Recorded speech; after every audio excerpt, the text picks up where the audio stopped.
జై తెలంగాణ. అందరికీ నమస్కారం. చాలా రోజుల తర్వాత మళ్ళా మీడియా మిత్రులందరినీ చూడడం చాలా సంతోషంగా ఉంది.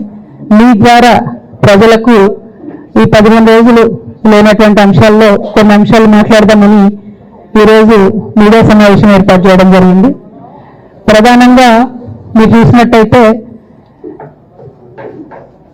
ఇప్పుడున్నటువంటి కాంగ్రెస్ ప్రభుత్వం అనుక్షణం కేసీఆర్ గారు జపం చేయడం, అనుక్షణం కేసీఆర్ గారి పరిపాలన బాగాలేదని చెప్పడం తప్పితే మరి వాళ్ళు ప్రజలకు ఏం చేస్తున్నారని మాత్రం ఇప్పుడు కూడా చెప్పడం లేదు.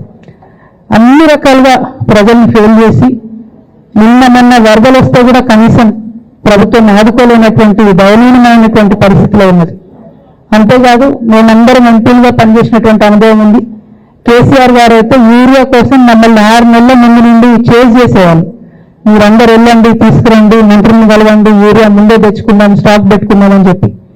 అంటే ఒక పద్ధతి, ఒక ఆలోచన, ప్రజల పట్ల కన్సర్న్ ఉన్న ప్రభుత్వాలు ఎట్లా నడుస్తాయో ఒక తార్కాణంగా పనిచేసి చూపించినటువంటి కేసీఆర్ గారు ఒక పక్కన ఉంటే, ఇవాళ కాంగ్రెస్ పార్టీ లిటరల్ గా కంప్లీట్ గా ప్రజలను సేవ చేయడంలో, ప్రజలకు సేవ చేయడంలో ఫెయిల్ అయినటువంటి పార్టీగా కనిపిస్తున్నటువంటి సందర్భం.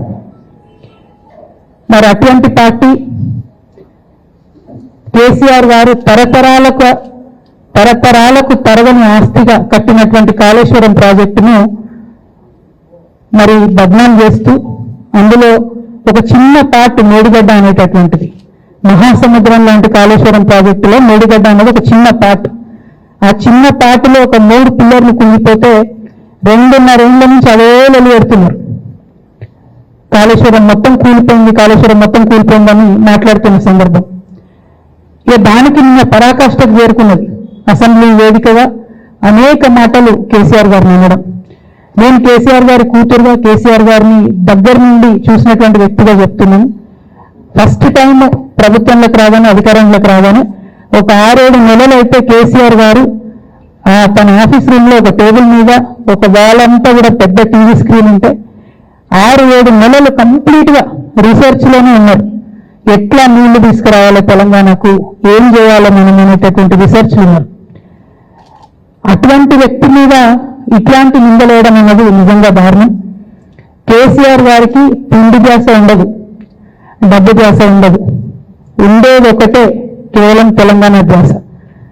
నేను దాదాపుగా 2006 నుండి యాక్టివ్గా పాలిటిక్స్ లో నేను కూడా పాల్గొంటూ వస్తున్నాను. తెలంగాణ ఉద్యమంలో పాల్గొన్నాను. అప్పటి నుంచి ఇప్పటి వరకు కూడా నేను చూస్తున్నాను, ఎప్పుడు కూడా కేసీఆర్ గారు తెలంగాణ విషయం తప్పితే, ప్రజల విషయం తప్పితే పర్సనల్ విషయాలు మాట్లాడే టైం 0.1% కూడా ఉండదు.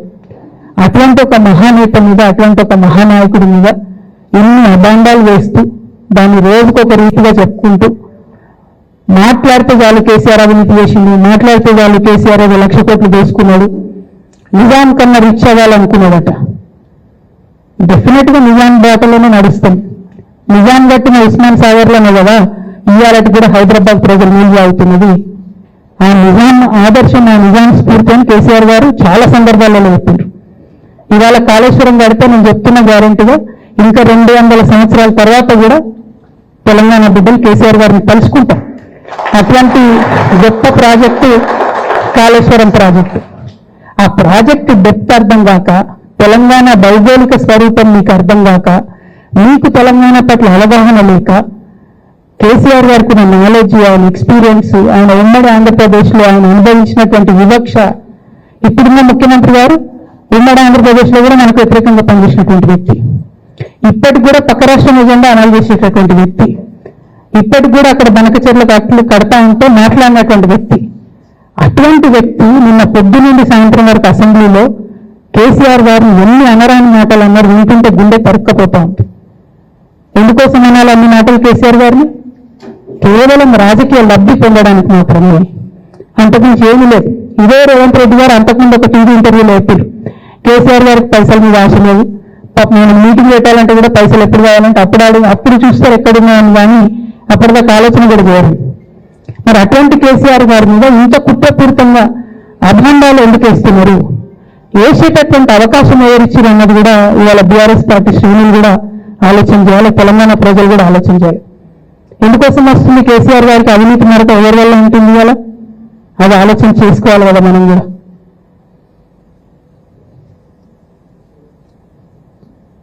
కొంతమంది కేసీఆర్ గారి పక్కన ఉన్నటువంటి వాళ్ళు కేసీఆర్ గారి పేరు చెప్పుకొని అనేక రకాలుగా లబ్ధి పొంది వారు చేసినటువంటి అనేక చెత్త పనుల వల్ల ఇవాళ కేసీఆర్ గారి పేరు బదనామయ్యే పరిస్థితి వచ్చింది. అయినా మళ్ళీ వాళ్ళని వస్తాం, అయినా మళ్ళీ వాళ్ళని ముందుకు తీసుకెళ్తామని అనుకుంటే పార్టీ ఎట్లా ముందెట్టుకోతుంది? ఒక బిడ్డగా నిజంగా నేను బాధపడతాను. ఇవాళ 5 సంవత్సరాలు ఇరిగేషన్ మంత్రిగా చేసినటువంటి హరీష్ రావు గారిది మేజర్ పాత్ర లేదా దీంట్లో? అందుకే కదా కేసీఆర్ గారు వారిని సెకండ్ టర్మ్ లో తప్పించింది. ఈ మొత్తం కాళేశ్వరం ఎపిసోడ్ లో కేసీఆర్ గారికి మరక అంటుందంటే 2-3 వ్యక్తులు కారణం. మాజీ రాజ్యసభ సభ్యుడు ఎవరైతే హరీష్ రావు గారు, ఎవరైతే మేఘా కృష్ణారెడ్డి గారు, ఇంకోరు మేఘానో జగన్. ఈ పెద్ద పెద్ద కాంట్రాక్టర్లు అందరితో కుమ్మక్కై కేసీఆర్ గారు ప్రజల కోసం ఆలోచన చేస్తే, నీళ్ల కోసం ఆలోచన చేస్తే, వీళ్ళు సొంత వనరుల కోసం, డెవలప్మెంట్ కోసం, ఆస్తులు పెంచుకోవడం కోసం ఆలోచన చేసి ఇవాళ మీ వల్ల రేవంత్ రెడ్డి లాంటి వ్యక్తి, తెలంగాణ ఉద్యమానికి సంబంధం లేని వ్యక్తి, కేసీఆర్ గారి కాలి గోటికి సరిపోని వ్యక్తి, ఆయన నిలబడి కేసీఆర్ గారిని చేయెత్తి చూపించి కేసీఆర్ గారిని సిబిఐ ఇవాళ నేస్తా అని చెప్తున్నాడంటే కారణం ఎవరు దీనికి? నేను భరించిన. ఇదే హరీష్ రావు గారు, ఇదే సంతోష్ రావు గారు అనేక కుట్రలు చేసినా కూడా భరించిన. నా మీద ఓపెన్ గా మీడియా మిత్రులందరితో రకరకాల మాటలు చెప్తే కూడా నేను భరించిన. నా పర్సనల్ అటాక్ కి నేను ఎప్పుడు కూడా వాళ్ళని ఇంతవరకు పేరు పెట్టి పిలవలేదు, మాట్లాడలేదు. ఫస్ట్ టైం చెప్తున్నా నేను. ఎందుకోసం చెప్తున్నా? కేసీఆర్ గారికి ఈ వయసులో సిబిఐ ఎంక్వైరీ ఉండండి, ఎందుకోసం ఆ కర్మ పట్టింది? ఎందుకు భరించాలి? ఇటువంటి వాళ్ళని చూస్తూ ఎందుకోసం ప్రొటెక్ట్ చేసుకోవాలి? బీఆర్ఎస్ పార్టీ తమ్ముల కోపం రావచ్చు, కానీ వాస్తవాలు చేదుగున్నా అప్పుడప్పుడు మాట్లాడుకుంటేనే, మందు తీసుకుంటేనే ఆరోగ్యం మంచిదవుతుంది. ఇట్లా చెప్పుకుంటూ పోతే చాలా చాలా అంశాలు ఉన్నాయి. వాటన్నిటి జోలికి నేను పోదలుచుకోలేదు. కానీ కేసీఆర్ గారు హిమాలయ పర్వతం అంత ఎత్తులాంటి పర్సనాలిటీ అయినది. ఆయనను చెవిపెట్టి చూపించి అవినీతి అని అంటే నిజంగా చాలా బాధ అవుతా ఉన్నది. ఎందుకంటే నా పెళ్ళప్పుడు నా పెళ్లి చేయడానికి కూడా ఇబ్బంది పడ్డటువంటి వ్యక్తి ఆయన. రాజకీయాలలో 40-50 ఏళ్ళు ఉంటే కూడా ఆస్తులు సంపాదించుకోలేదు కేసీఆర్ గారు. అనేక మంది వాళ్ళు మాట్లాడుతుంటారు, చాలా మాటలు మాట్లాడుతుంటారు. కానీ నాకు తెలుసు, నేను దగ్గరుండి ఆర్థిక పరిస్థితి చూసిన కాబట్టి వెళ్ళడానికి ఆశ లేదు. అట్లాంటి మనిషిని పట్టుకొని సిబిఐ ఎంక్వైరీ ఇస్తాం, ఇదేస్తాం. ఎవరు కారణం దీనికంతటికి? ఈ చేతగాని కాంగ్రెస్ ప్రభుత్వం మీ ఏసీబీఐలు పోయి కాళేశ్వరంలో పనిచేసిన 3 ఇంజనీర్లను పట్టుకుంటే ఒక్కొక్క ఇంజనీర్ దగ్గర 100 కోట్ల ఆస్తులు వెళ్తే మీకెందుకు ఎంక్వైరీ చేసి దమ్ము లేదు? వాళ్ళు ఇంకా ఎవరున్నారు, ఎందుకు ఎంక్వైరీ చేస్తున్నారు? ఖచ్చితంగా నేను ఇవాళ చెప్తా ఉన్నా, హరీష్ రావు గారు వెనుక, సంతోష్ రావు గారు వెనుక రేవంత్ రెడ్డి గారు ఉన్నారు. వాళ్ళని ఖచ్చితంగా కాపాడతారు అన్ని విషయాలను.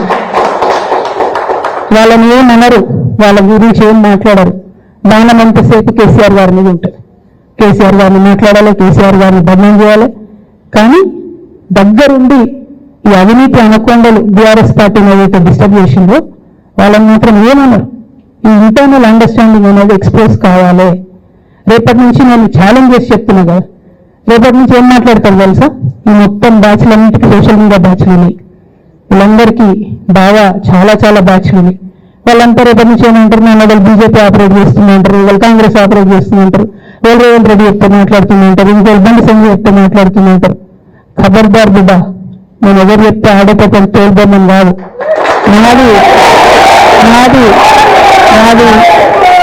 నాది కేసీఆర్ బ్లడ్, నా తెలంగాణ బ్లడ్. ఇండిపెండెంట్ గా నేను అనుకున్న విషయాన్ని చెప్తున్నాను. దానికి పొలిటికల్ గా ఇబ్బంది అయినా, కష్టమైనా, నష్టమైనా నేనే భరిస్తా. కానీ దేవుడు లాంటి మా నాన్నను ఇవాళ సిబిఐ ఎంక్వైరీ చేసిందంటే కడుపు రగులుకపోతా ఉంది ఒక బిడ్డగా. అందుకే చెప్తున్నా, 2 రోజులు చెప్పలే. ఆ మధ్యలో పోయినసారి నా కొడుకు గ్రాడ్యుయేట్ అయినప్పుడు వచ్చినప్పుడు నేను మా నాన్నకు రాసుకున్న లెటర్ లీక్ చేస్తే కూడా ఆ 70-80 రోజుల నాకు నరకం చూపిస్తున్నారు. ప్రతిరోజు సోషల్ మీడియాలో ఇష్టం వచ్చినట్టు రాపిస్తున్నారు. ఎప్పుడు వీళ్ళ పేర్లు తీసుకోవాలి, ఇష్టం వచ్చినట్టు ప్రెస్ వాళ్ళకి మాట్లాడుతూ చాలా విషయాలు చెప్తున్నారు. ఎప్పుడు వాళ్ళ పేర్లు తీసుకోవాలి, ఇలా తీసుకుంటున్నాం. ఎందుకంటే విషయం నాది కాదు, ఇది తెలంగాణ పరువు ప్రతిష్టకు సంబంధించిన విషయం. ఇలా దేశంలో ఏ మూలకు పోయినా ఎక్కడికి పోయినా కేసీఆర్ అంటే ఒక మహానాయకుడు, త్యాగం చేసిన నాయకుడు అని చెప్పి మాట్లాడతారు. రేపటి నుంచి ఏం మాట్లాడతారు? సిబిఐ ఎంక్వైరీ చేస్తే ఏం మాట్లాడతారు? కేసీఆర్ అంటే సిబిఐ కేసు అంటారు. మీ నాన్న పరువు పోతే నాకా బాగా మీకా? మీకు పైసలు కావాలి కదా, మీకు పేరుతో నేను పని. ఇంకా కూడా ఈ విషయాలు అర్థం చేసుకోకుండా, ఇంకా కూడా ఇటువంటి వ్యక్తులను దూరం పెట్టుకోకుండా ఉంటే కేసీఆర్ గారి మీద సిబిఐ కేసు వేసేటటువంటి స్థాయికి వచ్చినాక ఏం పార్టీ ఏంటండిపోతే బీఆర్ఎస్ పార్టీ నాయకులు నన్ను తిట్టుకున్నా సరే, లోకల్ బాడీ ఎన్నికలలో మీకు నష్టం జరుగుతుంది అనుకున్నా సరే, మీ నాన్న మీద సిబిఐ ఎంక్వైరీ పడ్డాక ఏమి తక్కువ ఎలక్షన్ ఒకటి గెలుస్తారు, ఒకటి ఓడిపోతారు. అసలు ఓడిపోయే పరిస్థితి ఎట్లా వచ్చింది? ఇటువంటి దుర్మార్గుల వల్ల వాళ్ళు వచ్చింది. ఆలోచన చేసుకోవాలి కదా. ఓంతా అంటే నా దగ్గర పైసలు ఉన్నాయి, టీవీలు ఉన్నాయి, సోషల్ మీడియాలు ఉన్నాయి, ఏ పేరుతో మాట్లాడతానంటే పేరు తీస్తాం చెప్తున్నాను. గీత గీసుకుంటాం బిడ్డ. మీరు ఒక్క కమెంట్ పెడితే నేను 10 చేస్తాం. ఏది పడితే అది మాట్లాడచ్చు సోషల్ మీడియాలో అనుకుంటూ చూసుకుంటూ ఊరుకుంటున్నా.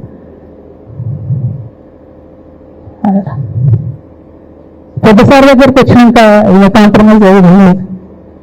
జోష్ కమిషన్ వేసిన రోజే నేను చెప్పిన ఎందుకు రియాక్ట్ కాలేదు పార్టీ అని అడిగిన ఆ రోజు. నిన్న సిబిఐ ఎంక్వైరీ వేస్తున్నాను రేవంత్ రెడ్డి గారు అసెంబ్లీలో చెప్తే తెలంగాణ బంద్ కాళ్ళు వద్దా, దగ్గు మనొద్దా తెలంగాణ? ఇట్లా మాట్లాడతారు. నిజంగానే మనిషి అవినీతి అయితే, నిజంగానే మనిషి డబ్బులు తిన్నాడైతే వేరు మాట. ఆయన తిండి మీద కూడా ధ్యాస ఉండదు బాబు. తెలంగాణ అదే పిచ్చి. అట్లాంటి మనిషిని పట్టుకొని ఇవాళ ఏది పడితే అది మాట్లాడితే కూడా రియాక్ట్ కాకపోవడం చాలా దారుణం, చాలా దారుణం. నేను దీన్ని తీవ్రంగా ఖండిస్తున్నా. At the same time Congress government PC కేసు కమిషన్ వేసింది. రెండేళ్ల నుంచి టైం పాస్ చేస్తారు. ఆ కమిషన్ రిపోర్ట్ వచ్చింది. ఆ రిపోర్ట్ నిన్న అసెంబ్లీలో పెట్టారు.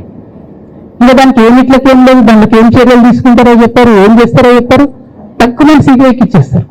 అంటే ఇది ప్రీ ప్లాన్డ్, ప్రీ మెడిటేటెడ్, ఖచ్చితంగా కేసీఆర్ గారి ప్రతిష్ట దెబ్బతీయాలనేటటువంటి ప్రీ మెడిటేటెడ్ అటాక్ తప్పితే ఇంకోటి కాదు. ఇన్ని ఏజెన్సీస్ ఉన్నాయి రాష్ట్ర ప్రభుత్వంలో. మీరు ఏసీబీకి దొరికింది కదా కాళేశ్వరంలో అవినీతి తిమింగళాలు. ఏమైంది? ఆ రిపోర్ట్ ఏమైంది? వాళ్ళ మీద చర్యలు ఏమైంది? దాని కంక్లూజన్ ఏంది? ఒక్క చిన్న ఎంక్వైరీ కూడా ఇప్పటివరకు కంక్లూడ్ చేయాలి కాంగ్రెస్ గవర్నమెంట్. ప్రచారం ఎక్కువ, పని తక్కువ. ఎప్పుడైనా మీ తప్పుగాలు బయటపడుతున్నాయి అనుకుంటే, ఎప్పుడైనా ప్రజలు తిరగబడతారు అనుకుంటే వెంటనే ఒక రిపోర్ట్ అవ్వాలి. వెంటనే కేసీఆర్ మీద ఒక ఆరోపణ చేయాలి. ఇప్పటికి కూడా రేవంత్ రెడ్డి గారికి కేసీఆర్ గారి పేరు చెప్పుకోకపోతే ఆయన ఫోటో కూడా పేపర్లో ఎవరైనా భయం పాపం. అందుకని ఆయన రోజు పొద్దులేస్తే కేసీఆర్ని తిట్టడం తప్పితే ఇంతవరకు కూడా వేరే ఆలోచన చేయడం లేదు. మేము డిమాండ్ చేస్తా ఉన్నాం కాంగ్రెస్ ప్రభుత్వం, మీరు బట్టదాల్చి మీదేసినట్టు ఆరోపణ చేయడం కాదు, మీకు దమ్ము ధైర్యం ఉంటే నేను పేర్లు కూడా చెప్పిన చూడండి ఎక్కడి వరకు పోతారో చూస్తాం. మీకు అండర్స్టాండింగ్ లేకపోతే మీకు అండర్స్టాండింగ్ పెట్టుకొని కేసీఆర్ గారిని టార్గెట్ చేయడం ఇది పొలిటికల్ గా కరెక్ట్ కాదు. మన రాష్ట్రంలో ఇటువంటి వాతావరణం ఇదివరకు లేకుండే రేపు పొద్దున కూడా ఉండొద్దని చెప్పి నేను కోరుతాను. కాంగ్రెస్ ప్రభుత్వం కేవలం కాళేశ్వరం విషయంలో కాదు, బీసీల విషయంలో ఎంతగా మోసం చేస్తున్నారు. ఫస్ట్ ఏమో బిల్లు పెడుతుంది, మేమందరం బిల్లు పెడితే టైం పాస్ చేసి 1.5 years తర్వాత బిల్లు పెట్టిరు. బిల్లు పెడితే కనీసం గవర్నర్ దగ్గర పోరు, కనీసం రాష్ట్రపతి దగ్గర పోరు, ప్రధానమంత్రి దగ్గర పోరు. గవర్నర్ పెండింగ్ పెట్టుకుంటే ఎందుకు సుప్రీంకోర్టు పోతలేరు? ఇంకా కూడా మళ్ళీ ఛాలెంజ్ చేసి అడుగుతాను నేను, ఎందుకు సుప్రీంకోర్టు పోతలేరు? మీరు September 30 లోపల ఎన్నికలు చేస్తామని చెప్పారు. September 30 లోపలనే సుప్రీంకోర్టుకు వెళ్ళి డీల్ టు బి అప్రూవ్డ్ అనుకుంటే ఇదే ఎలక్షన్లో బెనిఫిట్ అవుతుంది కదా బీసీలకు.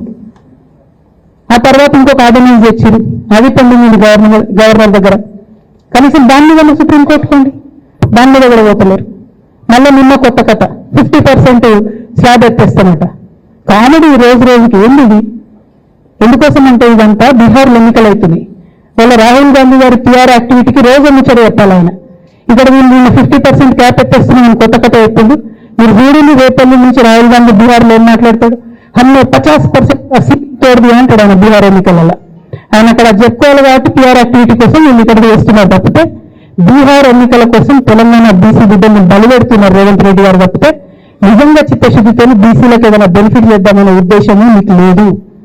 అటువంటి ఉద్దేశం మీకు ఉంటే మీ వైఖరి ఇట్లా ఉండదు. కేవలం కాంగ్రెస్ పార్టీ బీసీలను నయవంచన చేస్తున్నది. మీరు ఇట్లనే చేస్తుంటే బీహార్ ఎన్నికలు వస్తే మేము తెలంగాణ జాగృతి మొత్తం పోయి బీహార్లో మీకు వ్యతిరేకంగా ప్రచారం చేస్తాం. తెలంగాణ బీసీలను మీరు మోసం చేశారు అని చెప్పి అక్కడికి కూడా మీకు ప్రచారం చేస్తాం. మీ యొక్క బండారం కూడా బయట పెడతామని ఈ సందర్భంగా నేను తెలియజేస్తా ఉన్నా. బీసీల విషయమైనా కాళేశ్వరం విషయమైనా చిత్తశుద్ధి లేనటువంటి కాంగ్రెస్ పార్టీని ఖచ్చితంగా మీ వైఖరిని ఉండగడతామని చెప్పి తెలియజేస్తూ సిబిఐ ఎంక్వైరీ చేసుకున్నా మీరు ఏ ఎంక్వైరీ చేసుకున్నా కేసీఆర్ గారు మాత్రం కడిగిన ముత్యంలాగా బయటకు వస్తారని మళ్ళొకసారి తెలియజేసుకుంటూ మీ అందరి దగ్గర కూడా నేను సెలవు తీసుకుంటాను. Thank you. జై తెలంగాణ, జై జాగృతి, జై తెలంగాణ. Thank you.